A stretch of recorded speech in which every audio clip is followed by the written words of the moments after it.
starts here.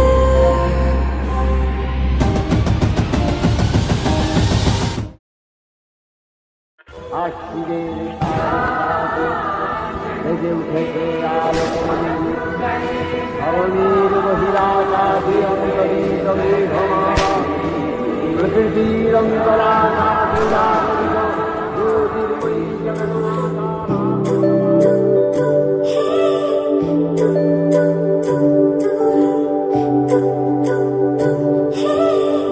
তোমার জন্য একটা বিকেল আর এক মুঠো রোদ, মন ভালো করো একটা গান আর একটু আদর। তোমার জন্য নীলখানে প্রেম প্রেম কবিতা, দমকা হাওয়ায় হাতে হাত আর একা পথ চলা। আমি চাই না হাজার তারা, ভালো থাকি না তোমায় ছাড়া। আমি চাই না হাজার তারা, ভালো থাকি না তোমায় ছাড়া। থাকো এভাবেই সারাটা জীবন।